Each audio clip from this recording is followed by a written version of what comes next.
come in? Hi, what's going on? Whose office is this? Why, I'm a shrink. Isn't it more professional to refer to yourself as a psychiatrist or a therapist? Like, I'm pretty sure you shouldn't call yourself a shrink, right? Mark Zuckerberg wears a jumper to meetings. The world's But changed. he's a CEO. He's not a medical professional. May I remind you, your hour's already begun? Okay, well, I don't want to use up any more time, so I guess I'll talk about what's in my head. I watched Eraserhead the other night, and it really messed me up. Like, I can't quite understand what that film is about or trying to achieve. Eraserhead. Tell me more. Well, it's David Lynch's his feature film debut. It's just very strange and kind of disorientating, and it definitely sticks with you in a lot of weird ways. And there's a lot of weird imagery and sounds and stuff. That doesn't sound like a David Lynch film. Maybe you are the trouble. Anyway, I just can't get it out of my head, so that's why I came here to your psychiatrist or shrink, as you say, your shrink's office to talk about it. Well, you came to the right place. And how much is this costing me again? Only your soul. Pre-recorded. It's Lynch Shrink. Huh? What?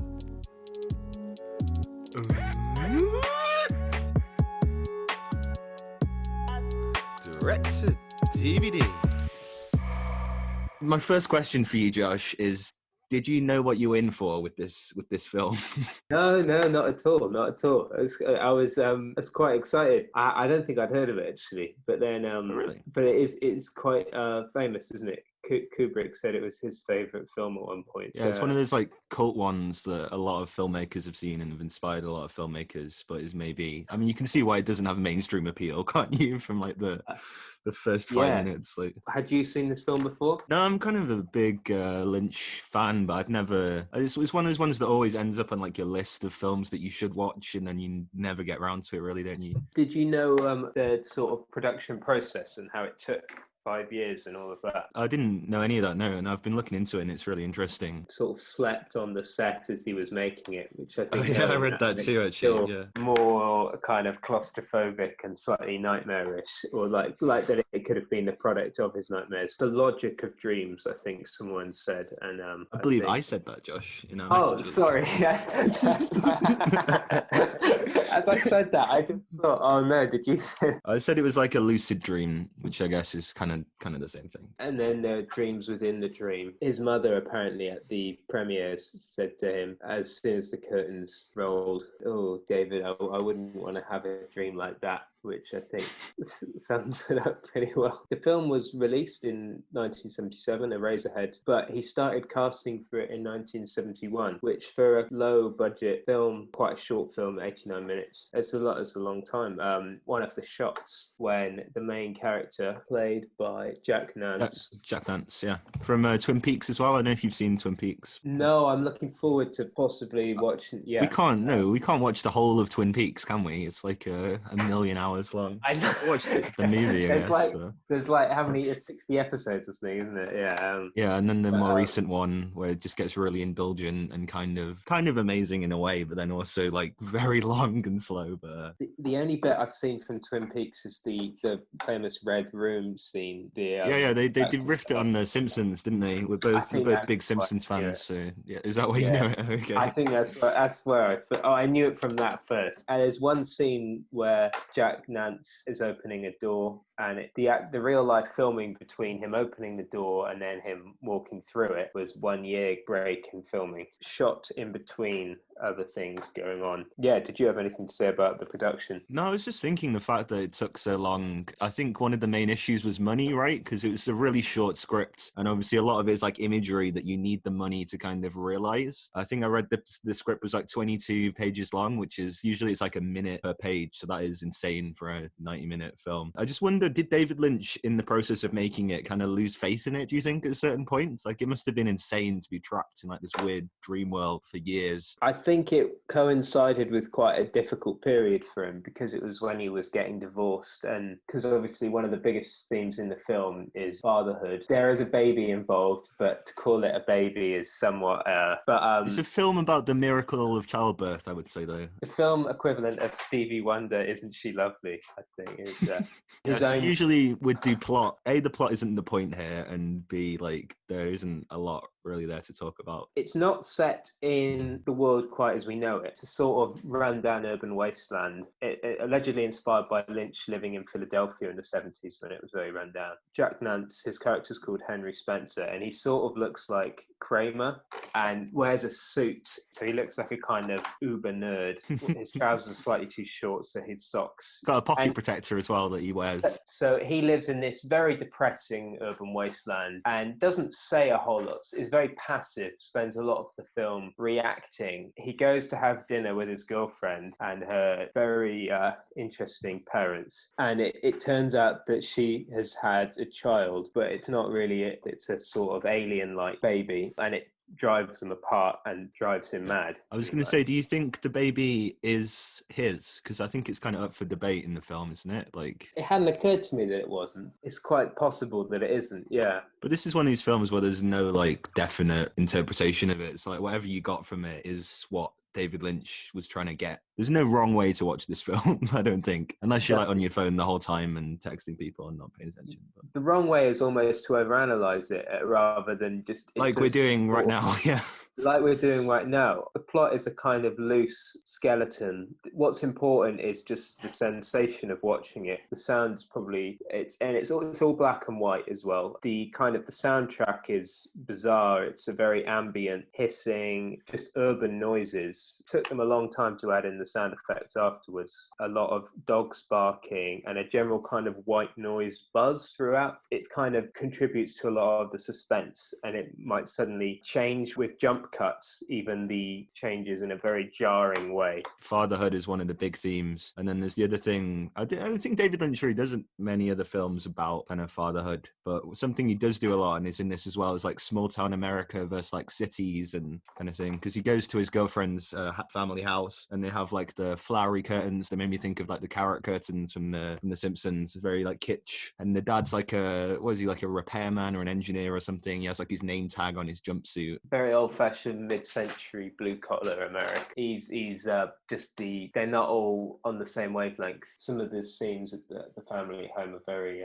just odd, aren't they? They're just like a dream. Yeah, well, the most striking thing for me was the what they eat, which is this chicken that he describes as man-made, I think, and it's like oozing out this stuff, and like bubbles are coming out of it, and it's just horrific. Like, it really made me uncomfortable. The whole film is a very good advert for vegetarianism, definitely. Maybe that's the true meaning of Eraserhead. Maybe we finally uncovered it after all this time. Yeah, the story about how Jack Nance died. No? Not in a fight outside a donut shop. It was in 96. What happened? He had a bruise under his eye. Press asked him what happened, and he said, "Oh, I guess I got what I deserved." And then he had a headache, and then the next morning he'd died. But he got into just like a brawl outside the donut shop in the morning. That is like something out of a David Lynch film, isn't it? Like, that's... Yeah, it's just bizarre. It's truly bizarre. And I mean, it's inevitable, especially talking about like older films that like most of the actors are dead. That dog that's like nursing all those puppies, we didn't really talk about that, did we? But that dog's not allowed anymore. And the whimpering of the dog kind of like is a precursor to the whimpering of the baby, I guess. There's so much you can read into things, and it's like whether it's intentional or not. Or his girlfriend and the woman across the hall are both still alive, and the woman still sometimes sings that In Heaven song as well. I'm watching it on silent, and that woman with the face things just came on screen. At the end, she's credited as the woman in the radiator, because obviously the radiator hisses throughout the film. But I hadn't realised she was in the radiator, this woman who appears in his dream, and she's a kind of Marilyn Monroe type blonde with a disfigured face, dancing on a stage. And crushing like sperm beneath her feet as she does. Yes, which you can read into that different things, yeah. Yeah, I guess it's like infidelity and like committing to a relationship. Like when you have a child with someone, you kind of like commit yourself to them, and maybe you still have thoughts about other people. Like, I think that's human and natural and not something that you can stop. And that's what I got from it anyway, but that might say more about me than it does about you, I don't know. No, I just wonder what his children thought of the film, to be honest.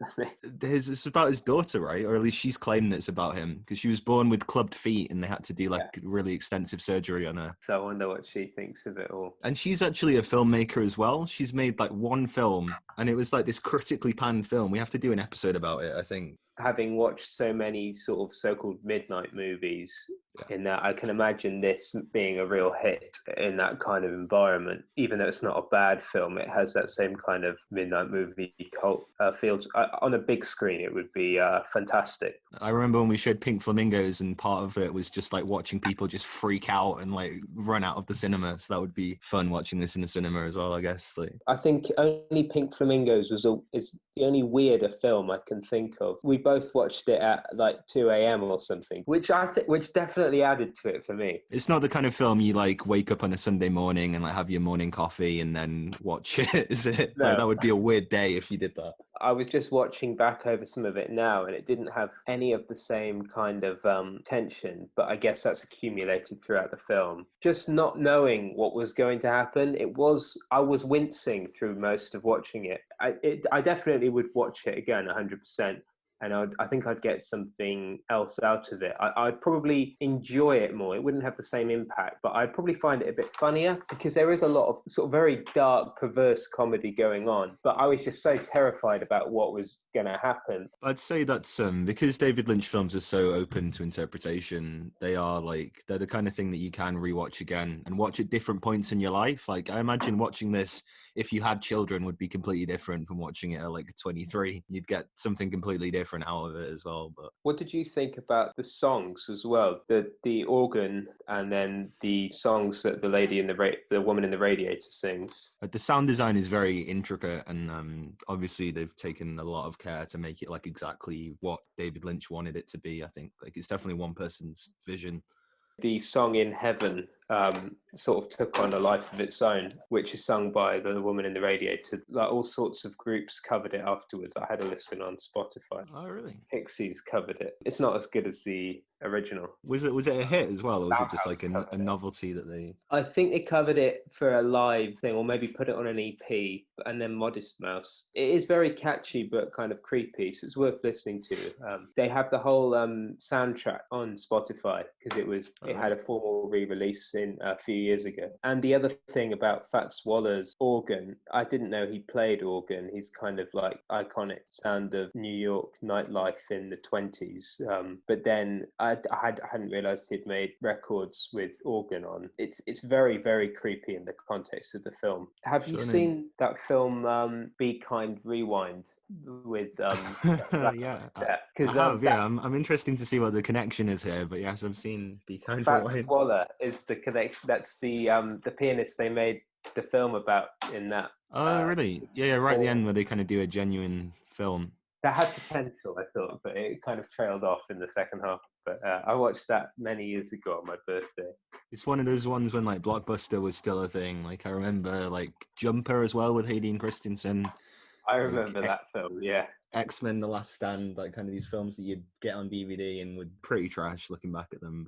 But yeah, if you was to draw a Venn diagram between Eraserhead and Be Kind, Rewind. That's what is right in there, in the middle. And maybe like offbeat comedy you could put in the middle as well. But if we talk a bit about like directors' trademarks, I don't know how familiar with David Lynch are you? Like how many of his films have you seen? I'm really not familiar with him at all. I've not even seen Mulholland Drive yet. And so the next one's going to be the Elephant Man. Do you know anything about that? Well, I know the basic story. And they're like, I am not an animal. Yes, yeah. What made you choose David Lynch then? Is he one of your favourites? I think he just has an insane career. Like he was asked to direct Return of the Jedi, right?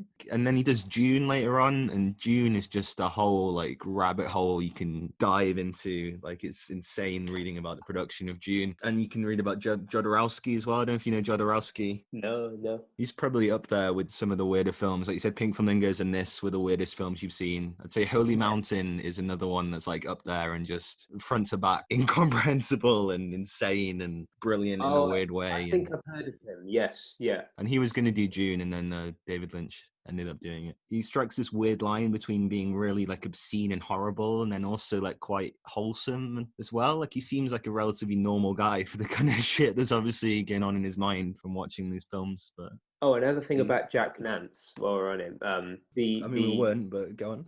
How the hair, he kept it throughout the 5-year recording period because he was so dedicated to the film. When his hair was all brushed upwards in the kind of, it wouldn't look that shocking today, but apparently in the mid-70s, where if people did have long hair, it was that kind of wavy look rather than the kind of vertical look. And they would sort of sit him in the middle seat in the back so that people wouldn't see him because it was just too weird. Yeah, and he was used again in a lot of other films, wasn't he? And that's something we'll see a lot, I think, going through it, is like returning actors. And like, I mean, every director kind of has like their favorites, but especially so with David Lynch, he kind of picks up these people who have like something weird about them or like a weird look or something.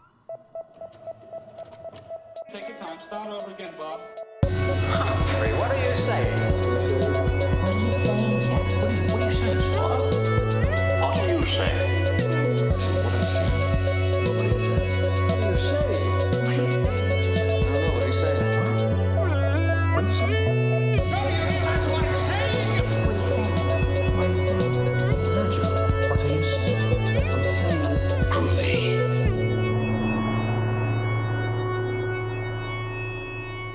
Have you read anything about his short films that he did before this? What, 6 Men Getting Sick? 6 times. 6 Yeah. times.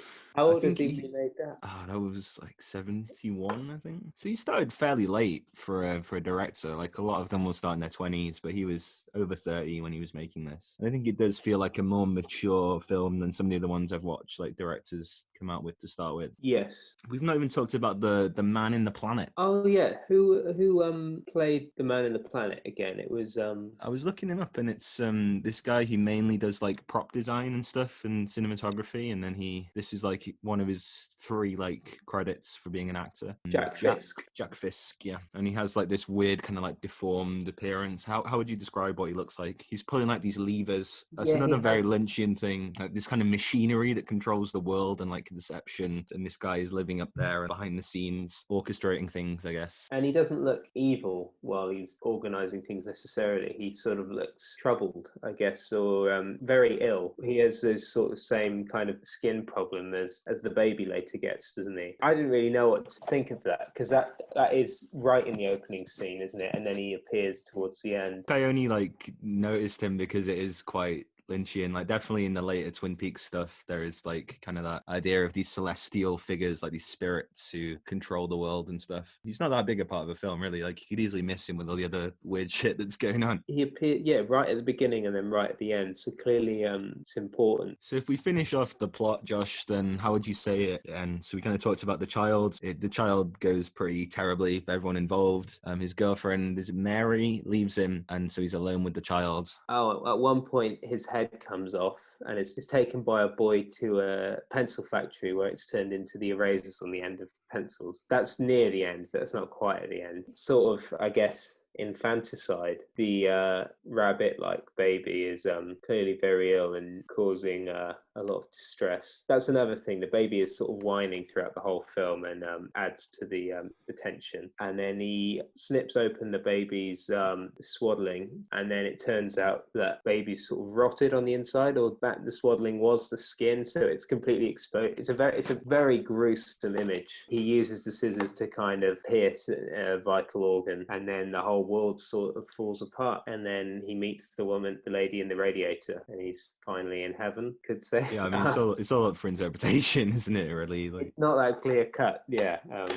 And the man in the planet can't control the levers. And then it kind of ends quite dramatically on white when he finally meets the woman in the radiator. The screen turns to white and that's it. Yeah, no, and in the design of that bit at the end, it feels a bit like The Fly or something, like a bit kind of Cronenberg and like body horror. It's just horrific and like not even really human, like what you're seeing. Like it's absurd. And there's like a light flashing in the background, and that's something David Lynch again comes back to a lot, is like the evils of electricity and like bright unnatural lights and how they're possessed or something. I mean, I don't know what more we can say about this film, man. Like it is just... You have to watch it yourself. You could either talk for 10 hours about it, or you could just never talk about it again after watching it. There's a lot of things that are just not explained. There are big clumps of soil in his flat that have sort of weedy, tiny, pathetic plants growing out of them. There's so much detail that is there, but it doesn't serve the plot. It's to serve the mood. Absurdist? But there's never the feeling, because often like films will be quite weird and there's the feeling they've done it to be deliberately weird and shocking. But with David Lynch, I always kind of feel that this is like what he wanted to do. Like he's not doing it for shock value. He's just trying to like express himself. And this is how he expresses himself apparently, is by making Eraserhead. You must have such kind of incredible clarity of vision and belief in what you're doing to do something so odd and unusual and be spending the American Film Institute's budget on taking up years of these actors' lives. Like it's a remarkable kind of vision to have. It's not just a sort of mess about project. It's a proper serious project that took so long to commit to something so odd. Is quite remarkable, really. I guess all his films are kind of like a passion project and how they're very like his vision of what they should be. Did you like the bit? Well, I say like, it's probably not, but where he's at in the kitchen at his girlfriend's parents' house, and her parents are quite old, but then her elderly grandmother is there, and she just sits there. She has something in a mixing bowl, and she gets the grandmother to stir it by sort of moving her arms with the. It was very unsettling, I thought. But the whole thing is unsettling. Like when the mother's making sexual noises, and then she starts trying to kiss him and stuff. It's very disorientating. The girlfriend and the mother have an argument, and then he's left there with her father, and her father's just sort of staring at him, smiling. So there's a lot of memorable moments. Absolutely. I was going to say it's like kind of something that's been slipped through from an alternate universe where, and it did come out in 1977, which is the same year as Star Wars. So maybe there is a universe where this became like a big blockbuster and made a load of money and then changed the entire film industry, and every film is like Eraserhead. And Star Wars is seen further weird. Yeah, Star Wars is like an experimental midnight cult movie people do podcasts about. I'm not sure how merchandisable Eraserhead would be. I did see something with the baby in it on Etsy though. Someone made like a cute cushion. It's the only time the baby looks vaguely sweet. And there's a whole mythology to how that prop was made. Did you read about that at all? He's never revealed where it actually is. He's allowed speculation to run wild, isn't he? Even when they were watching like the dailies, like the footage they were shooting, he would like cover the eyes of people working with him so they couldn't see it, and like because he didn't want anyone to know. Then they also apparently had like he buried it in an undisclosed location, and then at the wrap party they had like a wake for it or something. Now he just won't talk about it in interviews. Yeah, I mean, I saw like a rabbit floated around about what it might be. I mean, it would be weird if it did have like actual animal parts in it, right? Surely it would start rotting. If they're filming it over 5 years, no, I don't think it's possible for it. I did think about it and read about it a lot because I was quite concerned. The idea of it having any kind of organic tissue is possible. I don't think that would be practical for the prop, but it would just smell disgusting to start with. Like there's no way. I think it's just very cleverly designed, but fair play to him for kind of allowing the rumors to run wild, really. And that's something you could never do now. I don't think. Like it would immediately be like cell phone footage, whatever would be uploaded of it. Exactly. These things always get ruined now. Have you ever? Josh, Kiz is using the toilet. So I need to mute my microphone out of respect. Okay. So the one character I guess we haven't talked about is the like girl who lives across the hall from him. Pretty minor part in the film, but obviously kind of becomes more significant because of how she's quite mysterious. This might be a pretty simplistic way of looking at it, but does she represent the life he would have potentially were it not his commitment to the baby? Every time he tries to get close with her, she sees him as the horrible baby creature, or the baby's whining and screaming gets in the way. I think she represents what the baby is depriving him of. I think it's kind of like a play on that kind of sitcom trope or like film trope of like having an attractive neighbor. Like it's literally in the Big Bang Theory, isn't it? To pick out like one. Yes. Example, she's kind of more traditionally attractive and, as you say, credited as the beautiful woman across the hall, while his partner Mary is maybe not as traditionally attractive, I would say. So that comes into play as well in a certain way. And it's like, would my baby be less horrible if I'd had it with this beautiful woman across the hall? I don't know, maybe his sperm are just severely deformed and he was always going to have a monster baby because the woman on the stage kept stamping on them. I mean, that makes sense. That's the thing with David Lynch films, is you can kind of just make up your own kind of canon or continuity, and it all makes sense if you want it to. As we've said, it kind of defies interpretation, I would say. Do we need some kind of rating scale for this podcast? What do you think the rating scale should be? I mean, if we're going Twin Peaks, it would be like cups of coffee or like apple pies, but maybe that cherry pies, but maybe that's too on the nose. I don't know. Pencils. Yeah, how many eraser heads would you give this out of? How deformed a baby would you rate this film? I'm not going to go there. It's tricky, isn't it? Because I definitely enjoyed it more as I was watching it, and it's one of those films that's become so, like you said, it is a classic. It's become so kind of seminal among filmmakers. It's so revered that for many people it's just sort of 5-star total classic. And but it's also hard to recommend to a friend, isn't it? If you're giving it out of 10, probably an 8 or a 9. But Yeah, it almost defies the rating scale, because it's in a sense it's a 10 out of 10 if in what it's trying to do, and just sort of creating its own kind of language of just as an exercise in the use of the soundscape and creating a kind of feeling rather than telling a story. As a piece of art, it's genius, but perhaps not. He started doing art, didn't he? So it definitely is like the kind of quintessential art film in a lot of ways. I remember my film studies teacher in college had a poster of it on the wall, so it's very film student-y. That doesn't subtract from like the actual meaning you can get from it. And he called it his most spiritual film as well. What would you, if you had to give it a score or a rating? Well, something we've talked about a lot, because I've watched a lot of like debut films from directors, is how kind of polished is their vision kind of right out the gate. Like, is this a blueprint for every David Lynch film that came later? And he was kind of older than most directors are when they make their first film. But in terms of actual numbers, I don't know. As you say, it's kind of like a 10 or a 0, isn't it? There's not a lot of middle ground. Yeah, definitely what you're saying. As an execution of his vision, absolutely. It's a total success. It's you may find it abhorrent, but it can't be denied as an art film.